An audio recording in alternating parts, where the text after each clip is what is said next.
Hola! On se retrouve aujourd'hui pour ma vidéo préférée de l'année. Je ne peux pas cacher ce sourire très niais et très gênant. Mais bref, c'est ma vidéo préférée de l'année.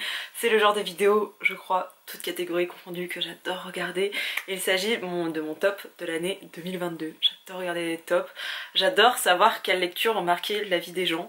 Et c'est mon cas aujourd'hui. Je vais vous parler d'une dizaine, 11 livres, que j'ai adoré. Il y aura une petite partie graphique, il y aura une grosse partie coup de cœur et il y aura aussi des livres qui sont pas des coups de cœur mais en même temps j'arrive pas à me les enlever de la tête, donc est-ce que ce serait pas des coups de cœur mais qui arrivent un peu tardivement? Je ne sais pas. Toujours est-il qu'aujourd'hui on va revenir sur mon année 2022. Je vais vous faire une petite intro concernant le nombre de livres que j'ai lus, en sachant que je vous tourne ça, on est le 12 je crois, le 12 décembre, donc il va encore y avoir quelques lectures à venir et peut-être qu'il y a des coups de cœur qui vont se greffer, mais pour le moment j'en suis rendue à, je crois, 92 romans lus, 93 romans lus, et toute catégorie j'en suis à 160 lectures. Voilà, parce que le reste c'est des graphiques. Le premier roman qui a été un coup de cœur cette année, alors c'est pas rangé par ordre, mais celui-ci je me souviens du coup de cœur que j'avais eu et j'ai besoin d'en parler parce que ça fait longtemps et je vous en ai brièvement parlé mais j'en ai pas parlé suffisamment. Il s'agit du dernier roman sorti de Alice Oseman, Loveless. J'ai lu tous les romans d'Alice Oseman et ça n'a jamais été un coup de cœur en dehors du premier tome, voire même le deuxième de Heartstopper. Loveless c'est un peu particulier parce que beaucoup de copains l'ont lu, copains-copines queer l'ont lu, et ont été un peu... c'est pas forcément des personnes aromantiques et asexuelles, je tiens aussi à le préciser, et ce livre parle d'aromantisme et de sexualité. Et ils étaient assez mitigés. Bonjour Holden. Oui, dis-moi tiens. Tu viens faire câlin à maman? Ils étaient assez mitigés sur ce bouquin et quand il a enfin été traduit, parce que je l'avais aussi acheté en VO, mais il a eu le temps d'être traduit en français, le temps que je le lise, ça m'arrive souvent, mais bref. J'avais un petit peu peur en commençant cette lecture parce que, aussi personne queer, et je rejoins souvent mes amis sur leurs avis de ce genre de bouquin, et j'avais peur, et à chaque fois Alice Oseman, je trouve qu'elle a cette faculté à commencer super bien une histoire, et vers le milieu, les trois quarts, elle part dans une autre direction que j'aime pas forcément. C'était le cas notamment avec I Was Born for This, qui va bientôt être traduit je crois d'ailleurs, si je dis pas de bêtises. J'ai hâte que vous puissiez le découvrir, parce que j'avais adoré la première partie mais pas la deuxième. Dans Loveless j'avais vraiment peur parce que je commençais à vraiment bien aimer l'histoire, et même Georgia que certains n'aimaient pas, moi je l'adorais, genre vraiment j'aimais beaucoup ce personnage. Mais le personnage auquel je me suis vraiment attachée, c'est sa meilleure amie, dont je les appelle non, mais que serait une chronique si je n'avais pas oublié des noms. J'ai vraiment beaucoup aimé sa meilleure amie qui est à l'opposé d'elle. Ici on suit Georgia qui arrive à la fac, qui a jamais eu de petite amie, enfin bref, homme, femme, peu importe, et elle a envie de... Comme la société dit qu'en fait qu'on doit être en couple, etc., elle a envie d'appartenir un peu à ce groupe-là. Elle se dit bah je vais trouver un mec, je vais trouver une meuf, je vais trouver quelqu'un dans ma vie, et du coup elle essaye d'enchaîner un peu les rencarts, mais ça le fait pas forcément pour elle, et petit à petit elle va se découvrir que bah c'est peut-être pas, c'est juste pas son truc, et ça devrait être ok.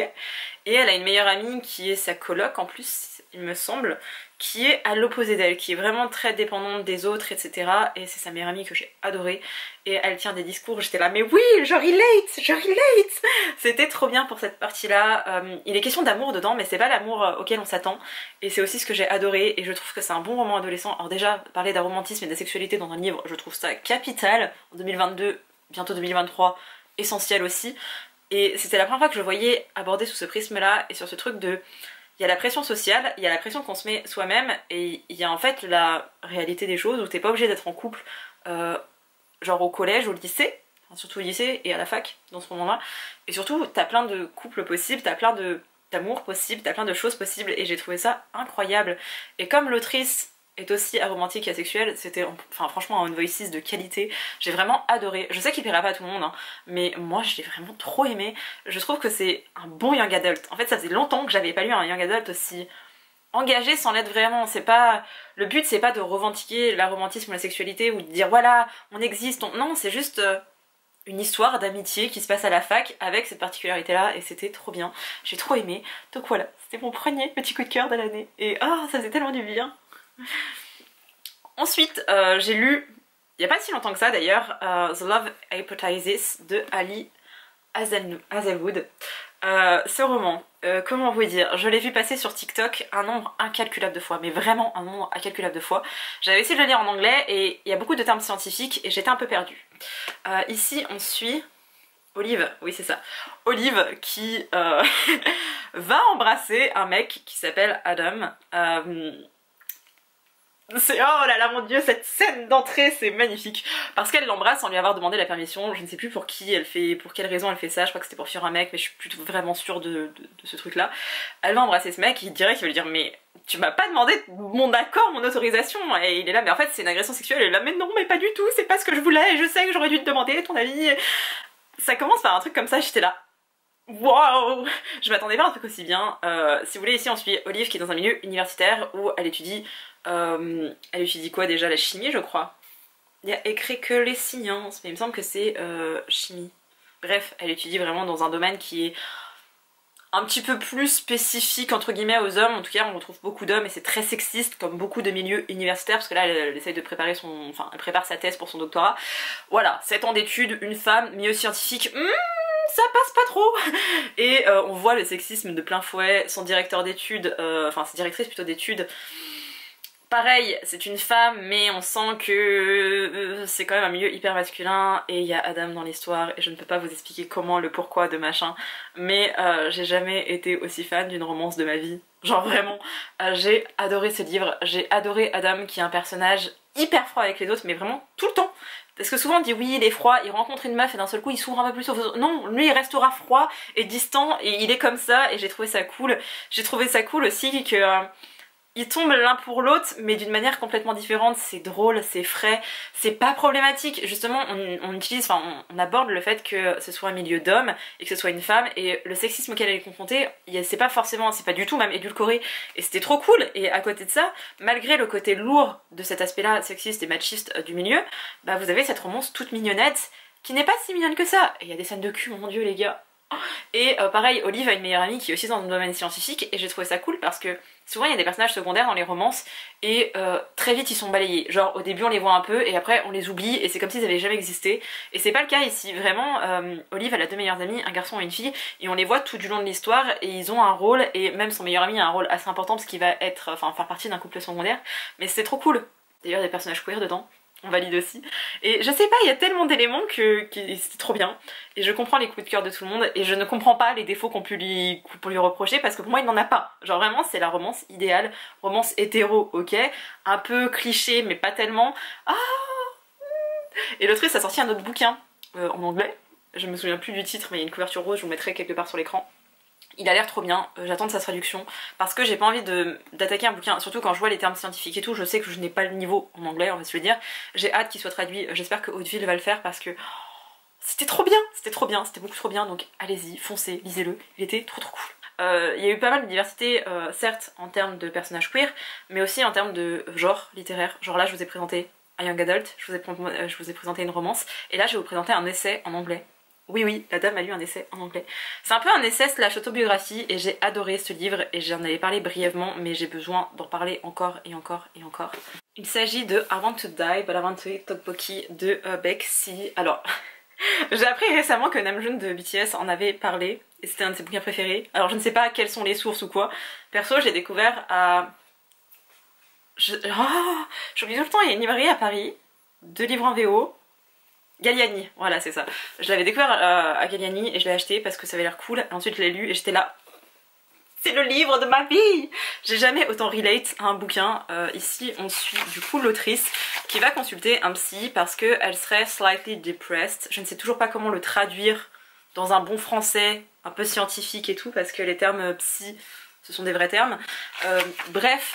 Toujours est-il qu'elle va consulter un psy et en fait à chaque début de chapitre vous avez genre un peu son état des lieux de sa vie, de comment elle se sent par rapport à une thématique. Attendez, je vais essayer de trouver vraiment une page dédiée à ça, genre voilà, slightly depressed.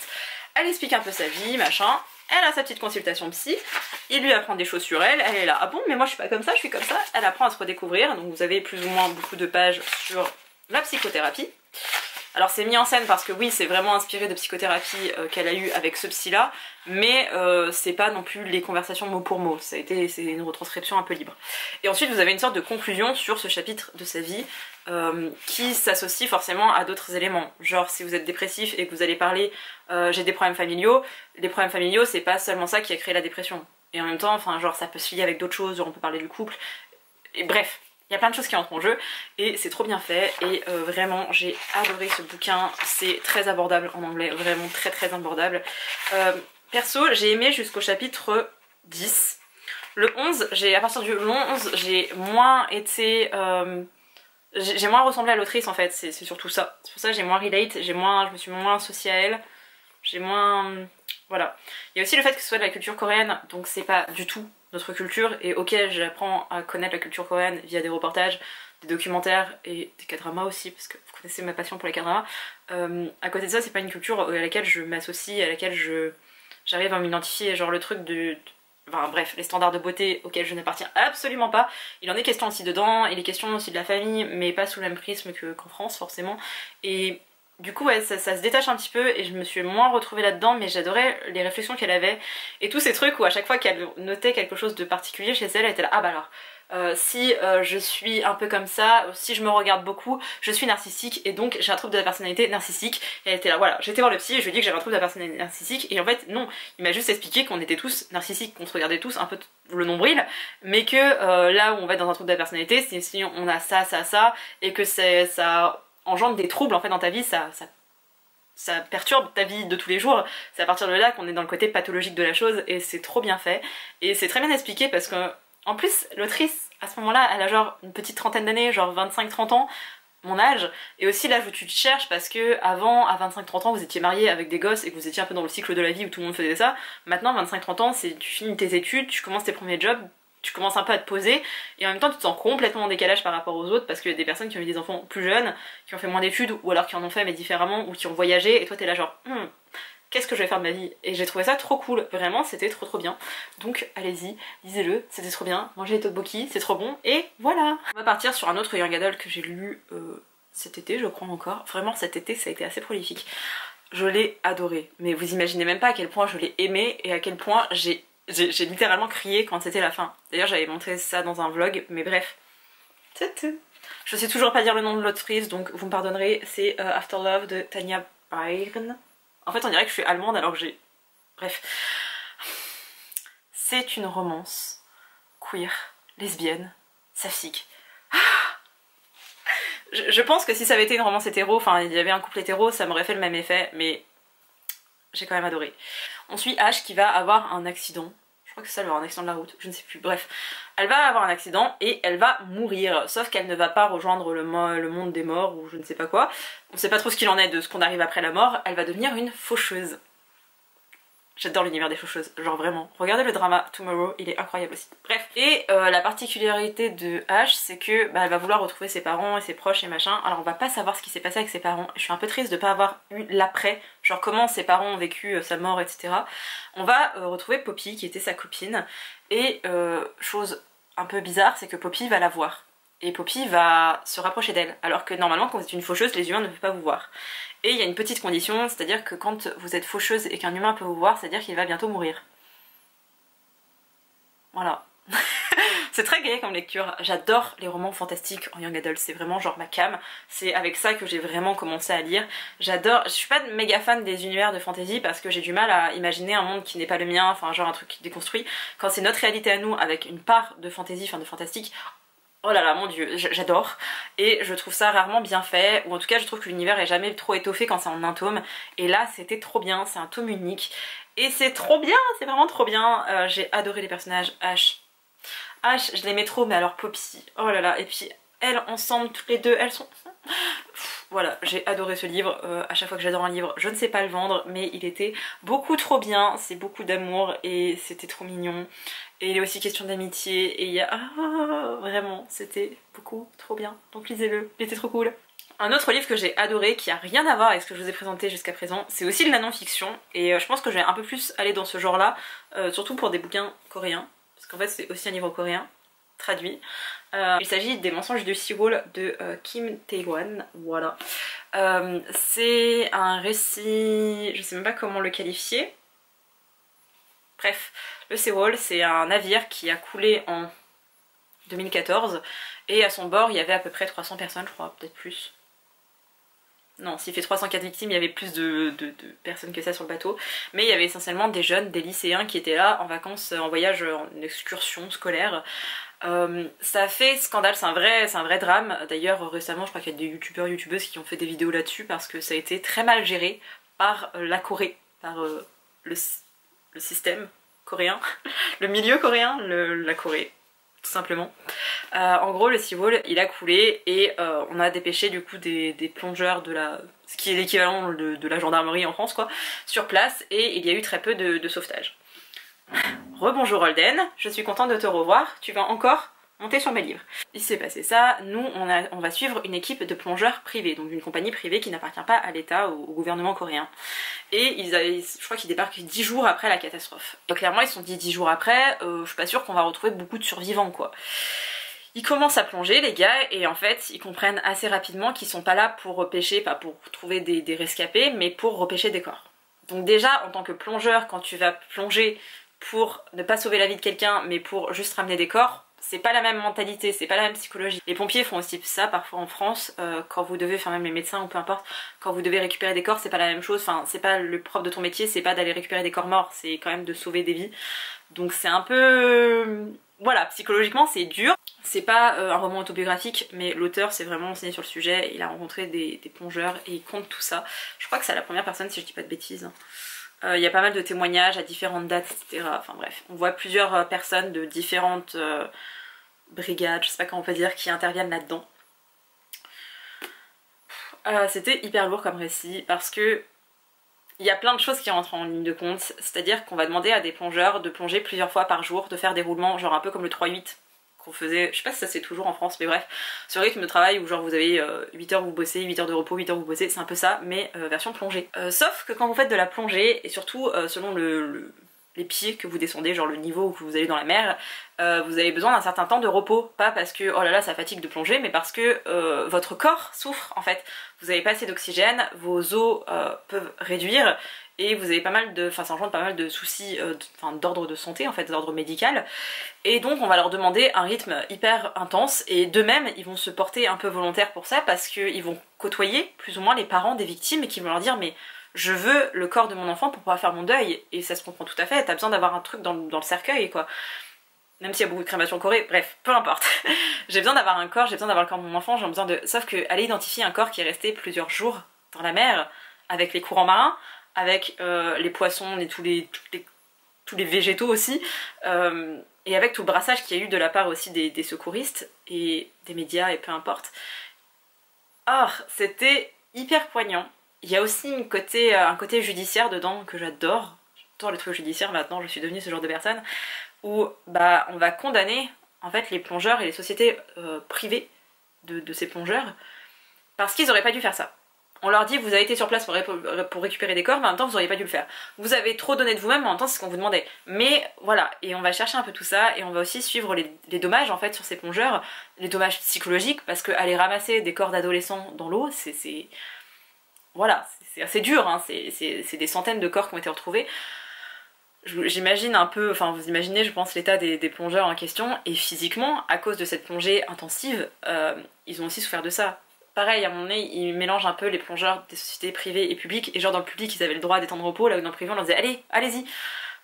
Un délire. Et j'ai adoré ce bouquin, je l'ai beaucoup aimé sur le coup, j'ai un peu moins aimé sur les dernières pages, j'ai beaucoup aimé sur le coup, mais en fait c'est un livre qui m'a beaucoup marqué, genre encore maintenant j'arrive à y penser, je suis là, oh là là, et j'ai envie que tout le monde le lise, c'est très particulier, encore une fois c'est de la non-fiction, ce sont des témoignages, et des témoignages de manière fictive, mais inspirés de vrais faits, de vraies personnes de la vraie vie, mais c'était trop bien, et oh vraiment ça engendre tellement de choses, on parle aussi de santé mentale dedans, et c'est tellement rare de voir qu'on en parle en Corée que voilà, ça valait le coup de mettre un petit peu mise en lumière sur ce bouquin parce qu'il était trop bien et qu'on n'en parle pas.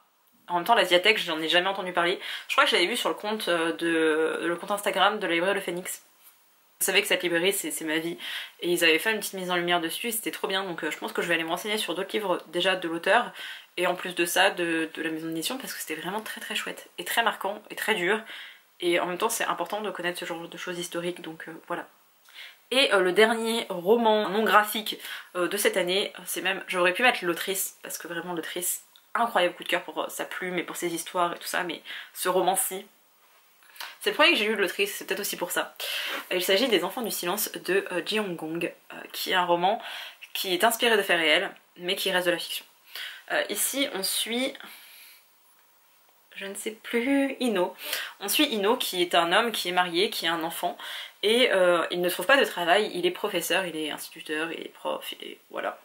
Il trouve pas de taf et un jour, par le biais de ses relations, des relations de sa femme je crois d'ailleurs, il va être envoyé dans une école de sourds et malentendants. Il arrive dans cette école et il pense, bah déjà il est un petit peu perturbé parce qu'il ne parle pas le langage des signes et on lui a imposé en fait d'apprendre, enfin de donner des cours à ces jeunes alors qu'il est pas, il se sent pas habilité et clairement il ne l'est pas puisqu'il ne parle pas la langue des signes et qu'il ne comprend pas le handicap de ces personnes, de ces enfants. Et il va essayer de donner des cours et rapidement il va se rendre compte qu'il y a quelque chose qui cloche. Quelque chose qui cloche avec les enfants en dehors de leur handicap, c'est vraiment leur attitude. Et il se rend compte que il se dit, enfin, au début il se dit non mais c'est parce que je connais pas leur handicap, je connais pas la particularité de ces gamins, ça reste un pensionnat, donc il y a aussi ce lien avec les, enfin plus ou moins pensionnat, il y a ce lien avec les parents qui sont là et parfois ils sont pas là et je comprends pas, et en fait non, il va suivre son intuition qui lui dit que il se passe un truc bizarre dans cette école, et le truc bizarre notamment dans cette école, et je préfère le dire tout de suite, il s'agit de sévices, sexuels ou non, envers des enfants. Des enfants qui sont handicapés, des enfants qui peuvent pas s'exprimer en plus, pas oralement. Et donc dans la première partie du bouquin, on suit ce qui se passe à l'école. Alors personnellement j'ai bouffé le livre, je crois qu'en 2 ou 3 jours je l'ai lu et j'ai adoré. Ma mère je lui ai fait lire derrière, elle m'a dit non mais j'ai lu en plusieurs jours, c'était hyper dur, comment t'as pu lire ça? Parce qu'il y a des choses qui sont faites aux enfants qui sont décrites. Donc c'est pas que sexuel, mais il y a plein de cas de maltraitance et de brûlures, de coups, de voilà, et c'est écrit, c'est décrit. Et c'était très fort, mais en fait moi ça m'a tellement pris et je voulais tellement que ces gamins s'en sortent que j'étais là mais qu'est-ce qu'il va faire? Les lanceurs d'alarme en Corée c'est très mal vu, genre vraiment, déjà dans le monde, la délation tout ça on n'aime pas, mais je crois qu'en Corée c'est un niveau tellement haut que quand vous dénoncez quelque chose pourtant qui est grave et qui est illégal, vous êtes la mauvaise personne, même après le jugement, même quand les choses, la vérité est établie, vous êtes une mauvaise personne d'avoir dénoncé, il ne faut pas, c'est un peu la loi du silence. Et Ino il a un peu partagé entre est-ce que je dois le dire et comment je peux prouver ça parce qu'il n'y a pas de preuves, et même le directeur de l'établissement est impliqué, qu'est-ce que je peux rien faire? Et à côté de ça, il s'agit de gamins auxquels il va s'attacher, où il va commencer à communiquer avec eux et mettre des mots sur l'absence de mots qu'ils ont aussi, et c'était tellement fort, c'était tellement bien fait. La deuxième partie c'est beaucoup plus judiciaire et j'ai moins aimé parce qu'on a moins cette attache aux enfants et le lien d'Ino qu'il a réussi à créer avec eux, mais ça restait hyper bien et c'était capital, et vraiment c'est inspiré d'une histoire vraie les gars, et on sait que ça arrive même en France, il y a tellement de choses qui se passent dans le secteur du handicap. Voilà, c'était hyper important, c'était hyper fort, j'ai adoré. L'autrice a écrit 3 autres romans, il y en a un que j'ai abandonné parce que ça parlait vraiment beaucoup de religion et que je me suis pas mon truc, mais il y en a un autre qui s'appelle Ma très chère grande sœur, qui parle de la société coréenne des années 70 à peu près, avec des jeunes femmes qui venaient souvent de province, en tout cas pas de Séoul, qui étaient envoyées justement à Séoul dans des familles pour devenir un peu plus ou moins les bonnes. Et c'était trop bien. Et il y a un autre livre qui s'appelle Nos jours heureux qui parle de la peine de mort en Corée, et c'était trop bien aussi parce que il y a encore la peine de mort en Corée. Alors c'est beaucoup moins fréquent par exemple que les États-Unis, mais c'est encore appliqué. Je tiens à préciser quand même que la présomption d'innocence existe en Corée, c'est pas comme le Japon, hein. C'est pas vous êtes coupable et après vous devez prouver que vous ne l'êtes pas. Non, non, en Japon, en Corée c'est comme la France, hein. Vous êtes innocent jusqu'à preuve du contraire, mais la peine de mort est encore appliquée. Et la particularité c'est que les prisonniers ne sont pas au courant de quand est-ce qu'ils vont être exécutés, donc parfois ils restent 3 jours dans le couloir de la mort. Ça c'est rare mais voilà, ils restent peu de temps dans le couloir de la mort, ou alors ils y restent 20 ans, 30 ans, 50 ans, parfois ils décèdent avant que l'exécution ait lieu, et on va suivre une héroïne qui a un penchant dépressif, qui est clairement suicidaire. Sa tante qui est sœur, qui est bonne sœur, décide de l'emmener dans une prison, rencontrer un homme qui est condamné à mort, et bref, il va se passer des choses, alors pas du tout de romance, hein. Je préfère le préciser parce que dit comme ça on dirait le début d'une dark romance, pas du tout, mais du coup elle va se questionner sur elle-même, sur qu'est-ce qui pousse quelqu'un à commettre l'irréparable, qui est le meurtre, et c'était hyper intéressant. J'ai pleuré, mais j'ai tellement pleuré pendant les 50 dernières pages, vraiment cette autrice je l'adore, et j'ai hâte de lire ses autres romans. Je sais pas s'ils ont été traduits, mais si au pire ils sont traduits jusqu'à l'anglais, enfin de coréen en anglais, je pense que je les lirai parce que vraiment j'ai beaucoup trop aimé. Il s'agissait des petits romans / essais. Mais il y a eu aussi des graphiques, bah oui, que serait ma vie sans les graphiques. Il y a 2 mangas que j'ai adorés et un roman graphique que j'ai lu en janvier je crois. C'est l'une d'entre vous qui me l'avait conseillé et vraiment merci. Parce que c'est un point d'histoire que je connaissais très peu. J'avais lu Les Indésirables je vous mettrai la couverture ici parce que je l'ai pas à portée de main, que j'avais bien aimé, qui parlait justement de ce point de l'histoire qui est les camps de concentration aux États-Unis pour les personnes japonaises. En gros, attaque de Pearl Harbor et d'un seul coup les Japonais plutôt sont l'ennemi public numéro 1 et les Américains décident de les mettre dans des camps de concentration. C'était surtout sur la côte ouest, en Californie, mais je crois que c'était un peu de partout. Et du coup j'ai lu Nous étions les ennemis de George Takei et de Harmony Baker, et c'était beaucoup trop bien parce qu'ici on suit le récit du père ou du grand-père, non je crois que c'est du père de l'auteur qui a été dans un de ces camps, et on va retracer un peu tout ça. Surtout que cet homme en question fait des conférences TEDx sur le sujet pour rappeler un peu l'histoire, parce qu'il explique ô combien on a besoin de l'histoire pour l'avenir en fait. Tu peux pas savoir où tu vas si tu sais pas d'où tu viens, et pour pas reproduire les mêmes erreurs et pour pas recommencer tout ça, parce que c'est un point d'histoire hyper honteux qui est pas forcément enseigné et dit, et voilà, c'est un peu caché sous le tapis. Donc voilà, ça parle de tout ça. En plus l'auteur est gay, du coup il y a un petit côté queer dedans aussi que j'ai beaucoup aimé, et j'ai adoré. Alors c'est en noir et blanc, c'est très simple comme dessin. J'adhère pas forcément énormément au dessin,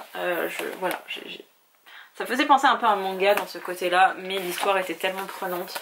C'est très politisé parce que forcément il est question de politique dedans et de droits humains, et pourtant j'ai adoré, j'ai vraiment adoré, donc je vous le recommande à mon tour. Je le vends très mal, mais vraiment c'est mon coup de cœur graphique de l'année quoi. J'ai terminé ma saga chouchou d'amour. Si vous connaissez mon amour pour les mangas, vous savez que c'est forcément un bouquin chez Akata. Oui, je vous ai pris le premier tome parce que j'ai rangé toute ma saga complète de 5 tomes. J'avais la flemme de tous les sortir, mais j'ai terminé trait pour trait cette année. J'ai lu le tome 4 et le tome 5, des coups de cœur. Enfin de toute façon saga coup de cœur, chaque tome a été un coup de cœur, j'ai adoré. Pour ceux qui ne le savent pas, ici on suit Akiko, qui est une jeune fille qui rêve de devenir mangaka. Elle dessine, elle gribouille un peu en cours, ses copains de classe et camarades disent qu'elle est trop talentueuse et que oh là là ça va devenir une mangaka hyper célèbre, et elle est là ah oui je sais, je suis trop talentueuse, même les profs le disent, et oh là là.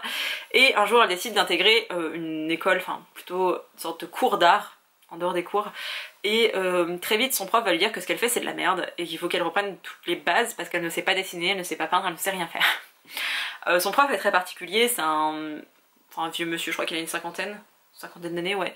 C'est un mec un peu aigri, qui a pas forcément eu de femme et tout, qui a tourné toute sa vie vers l'art. Il vient d'une petite ville, on n'est pas du tout à Tokyo, hein. Je tiens à préciser que c'est un roman autobiographique, voilà. On apprend pourquoi l'autrice est devenue une mangaka, d'ailleurs elle écrit d'autres mangas, j'en ai un qu'il faut que je lise, qui est assez connu, je ne sais plus le titre, mais voilà. Dans ce premier tome on suit donc Akiko, qui va suivre ses cours avec ce prof. Dans le tome 2 on la suit quand elle va à la fac. Dans le tome 3 on la suit quand elle commence sa vie plus ou moins d'artiste, parce qu'elle va pas forcément être artiste tout de suite. De même que pendant toute l'histoire en fait elle a honte que son rêve ce soit de devenir mangaka. Genre son prof se démène pour qu'elle entre dans une fac d'art, dans une école d'art. Il fait tout pour elle, d'ailleurs c'est très drôle certains trucs sur ces éléments, vraiment c'était... Elle a réussi à déjouer le système et je trouve ça trop bien. Vraiment la joie, la folie des QCM à l'étranger, où si tu apprends certains trucs par cœur, ou si tu apprends le nombre des réponses, enfin genre ABC, dans quelle ordre il faut y répondre, vous avez plus de chances de réussir, un délire. Durant toute l'histoire en fait, Akiko elle cache à son prof qu'elle veut devenir mangaka parce que c'est un peu... C'est pas glorieux en fait d'être mangaka, vous travaillez beaucoup, vous gagnez pas beaucoup d'argent et vos dessins, bah déjà vous faites beaucoup assister et finalement c'est pas très bien reconnu dans le milieu de l'art, et du coup elle a honte, surtout que son prof s'est vraiment démené pour qu'elle puisse avoir un bon niveau dans plein de domaines, la peinture, le fusain et tout, voilà. Et c'est un peu le secret qu'elle garde toute sa vie, et en fait c'est une ode à son prof, c'est une histoire d'amour mais pas une romance, vous voyez, envers son prof, de reconnaissance et de respect, et c'est tellement beau et j'ai tellement adoré, donc vraiment lisez trait pour trait, c'était beaucoup trop bien. Et j'ai lu une autre saga, je l'avais commencé je crois en 2021, oui c'est ça, j'ai lu le 3e tome, c'est je crois que c'est Delcourt qui fait ça. Ouais, Delcourt, de leur collection Moonlight. Si vous ne connaissez pas la collection Moonlight, allez-y, foncez, c'est trop bien, j'adore leur parution. Il s'agit de l'autre côté de l'horizon. Oui, tous les tomes sont magnifiques comme ça. Regardez, regardez. Oh, ils sont trop beaux. Ici, on suit un jeune homme qui s'appelle Mikaye, qui est un jeune tokyoïte qui vit à Tokyo, qui a fait des études, qui a un poste, et en fait, il va faire un burn-out. On parle de burn-out dans un manga. Incroyable. Il aime pas être dans cette société tokyoïte, enfin dans ce... Bon, on va dire cette société tokyoïte, où c'est beaucoup de rentabilité, où t'as beaucoup de codes sociaux auxquels il appartient pas forcément, faut tout faire pour le patron, faut lécher les bottes, faut être faut tout donner pour son entreprise. Lui ça le correspond pas, il a pas de relation, il est pas forcément proche de ses parents. Je crois même pas qu'on en parle dedans. Je sais plus. Bref, il a une bande d'amis, c'est tout ce qu'il a, et il dit qu'en fait il va partir, qu'il a trouvé un poste sur une petite île du Japon, je ne sais plus laquelle c'est, où il va avoir un poste de postier. En fait il va distribuer le courrier aux gens, il va être hébergé dans une auberge, et en fait il va complètement quitter le côté capitale du Japon, hyper actif, pour aller s'enterrer un peu à la campagne pour sa santé mentale et parce que c'est un mode de vie qui lui correspond plus. Et il va croiser notamment cette jeune fille qui au début est lycéenne, et j'étais là... le côté problématique, vous voyez, c'est une ado, c'est un adulte, plus de 10 ans d'écart. Sauf que non, on les suit au fil des années et c'est pas forcément une romance et c'est beaucoup plus que ça, et en même temps c'est pas aussi... Vraiment je trouve qu'on se concentre bien plus sur les vies individuelles de chacun des personnages et ce côté vie tranquille japonaise. Enfin genre vraiment vie tranquille à la campagne, dans la campagne japonaise, et c'était beaucoup trop cool, donc voilà, je vous le recommande. J'ai montré 2-3 planches du premier tome. Alors déjà, enfin franchement, la colorimétrie est incroyable, forcément c'est un manga donc c'est en noir et blanc, mais même les traits des personnages sont plutôt cool. Je vais essayer de vous montrer 2-3 planches, mais je les ai trouvées vraiment sympas. Donc je recommande, et je crois qu'il y a des doubles pages que je trouve magnifiques mais je vais jamais les retrouver, mais c'était très chouette, c'était très beau et j'ai vraiment beaucoup aimé ce côté ouais, petite vie à la campagne. On n'en parle pas assez à chaque fois dans les mangas, en tout cas dans les mangas que moi je lis. Il est beaucoup question de la vie à Tokyo, des lycées, des petites romances, des trucs sympas, des trucs à faire, et là c'était vraiment plus une... c'est vraiment chill, ça faisait du bien. Et il y a 3 autres livres dont je vais vous parler en fait, qui sont pas forcément des coups de cœur mais que j'ai adoré, que j'ai gardé. Vous savez, quand je garde un livre, en principe, c'est bon signe, tout ça. Déjà, il y a Crush of a Lifetime. J'ai lu le 5e tome il y a quelques jours, et je suis tristesse parce qu'il en reste plus qu'un, et que c'est terminé. J'ai moins aimé le reste de la saga, mais le tome 1 et le tome 2, incroyable. J'ai une passion pour les webtoons. D'ailleurs, j'ai aussi beaucoup aimé Hellbound. Je vous mettrai la couverture ici, je sais très mal le dire. C'est une saga en 2 tomes. C'était trop bien, ça n'a rien à voir, c'est un truc un peu dystopique, société coréenne avec des... Oh, vraiment un peu un ovni, mais j'ai adoré, donc allez le lire aussi. Ici c'est une romance toute mignonne avec une fille qui est très belle et qui a hérité ça de sa mère et qui a vraiment de la pression par rapport à ça.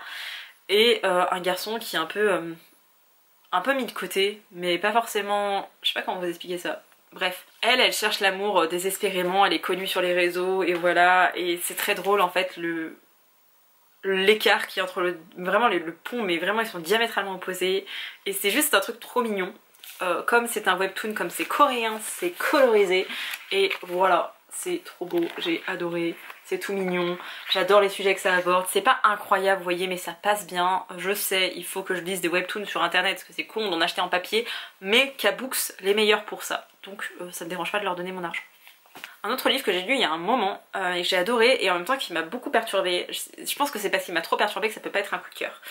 Il s'agit de Nuit Rouge de Magali Winer. J'adore, j'en parle pas, hein, j'en parle très peu, j'adore les éditions Rouergue, surtout dans leur collection dos à dos. Alors là c'est pas dos à dos, je ne sais plus quelle collection c'est dos à dos. Ah si c'est ça, c'est dos à dos mais noir. Dans Nuit Rouge on suit l'histoire d'un garçon qui s'appelle Rodriguez, qui est amoureux d'une fille qui s'appelle Aurélie. Il y a la fête de l'été, il me semble que c'est ça, hein. La soirée de la fête de la musique, c'est ça. C'est la fête de la musique, il va retrouver Aurélie, ils vont coucher ensemble et en fait assez rapidement la police va venir le voir en lui disant bah vous avez violé Aurélie tel soir, qu'est-ce qui s'est passé? Lui il comprend pas, il dit bah non pas du tout, elle était consentante, enfin c'est une histoire d'amour, enfin je sais pas si c'était une histoire d'amour et moi je l'aime depuis longtemps, là on a réussi à se retrouver, oui on a couché ensemble dans un parc mais c'était complètement consenti et...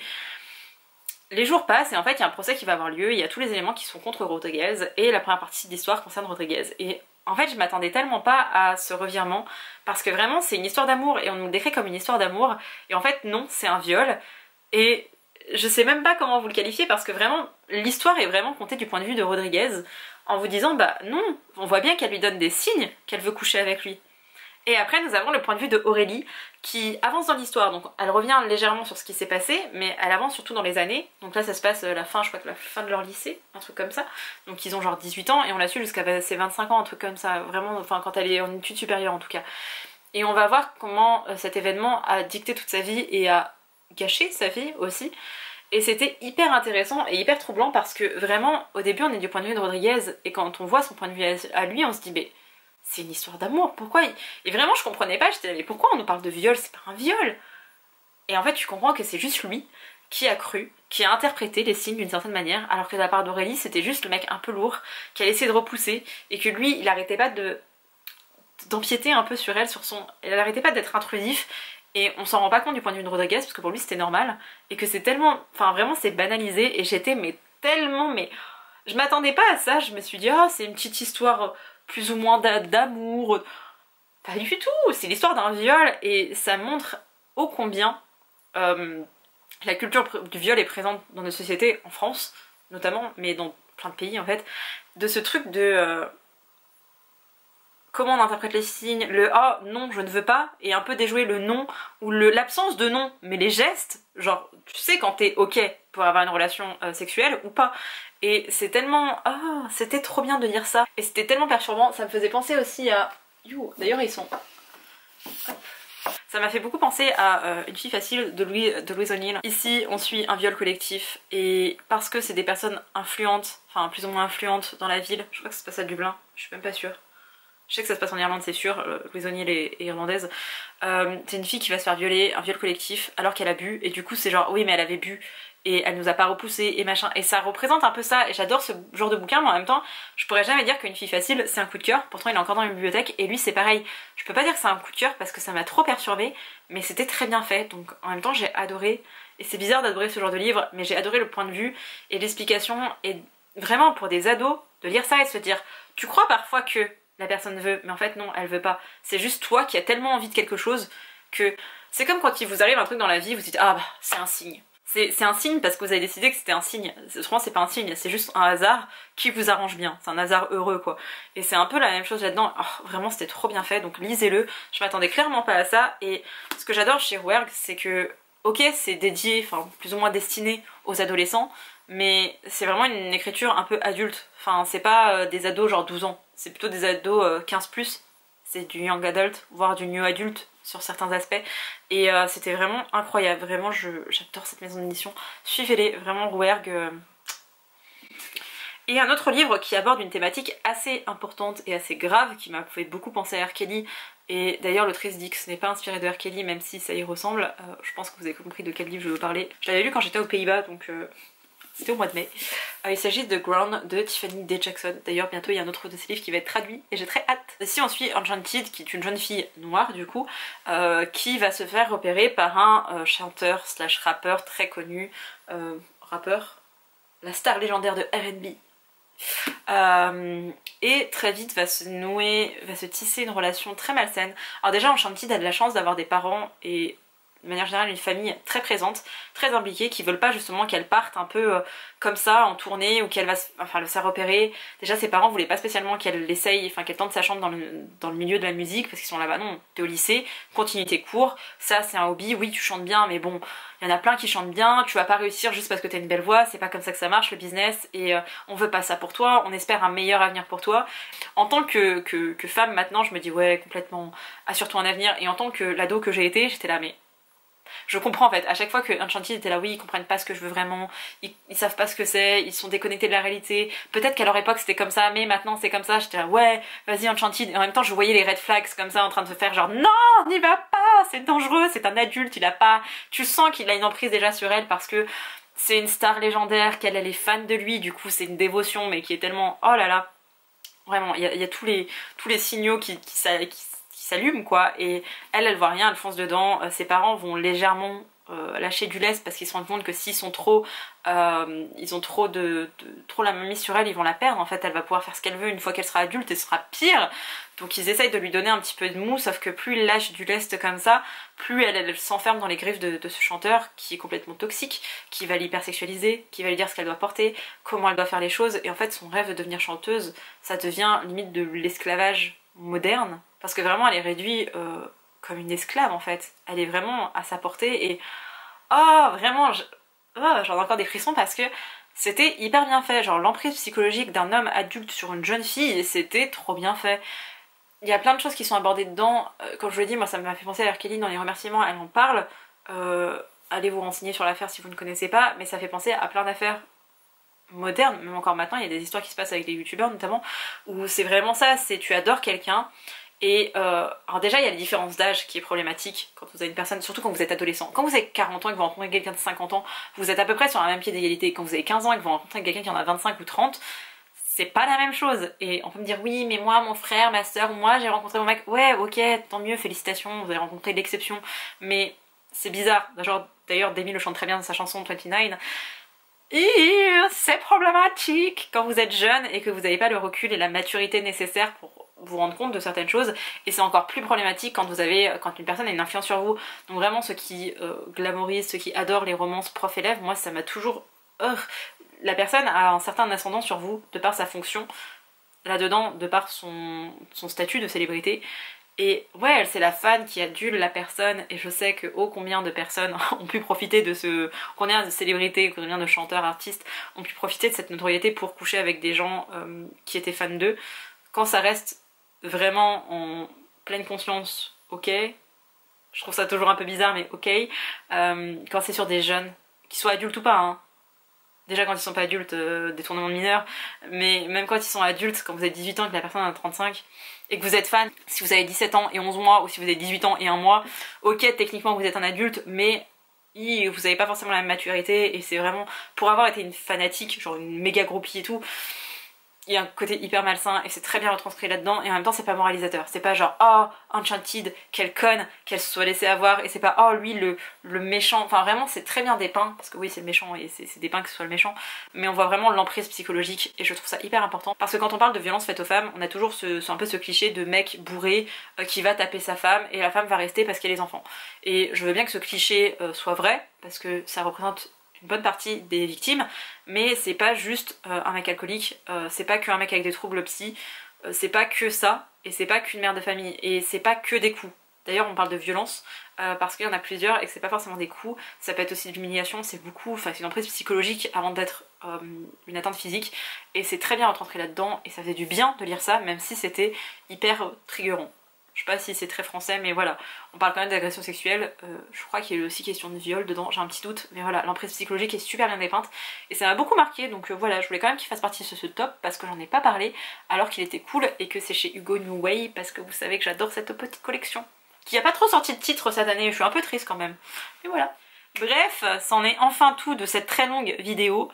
J'espère qu'elle vous a plu, j'espère que ça vous donnera envie de lire certains de ces livres. Clairement, j'aurais pu prendre tous les livres que j'ai lus cette année pour en faire une review, et ça me manque, donc peut-être que l'année prochaine il y aura des points lecture. Oui, je sais, je dis que je partais, et en même temps l'année prochaine je retourne à l'école, donc j'aurai moins de temps, et j'aurai des stages, et j'aurai plein de trucs à faire, mais ça me tente bien. Donc on verra quel sera mon rythme de lecture. J'aime bien me faire des petits, je sais pas, des petits défis, des petits...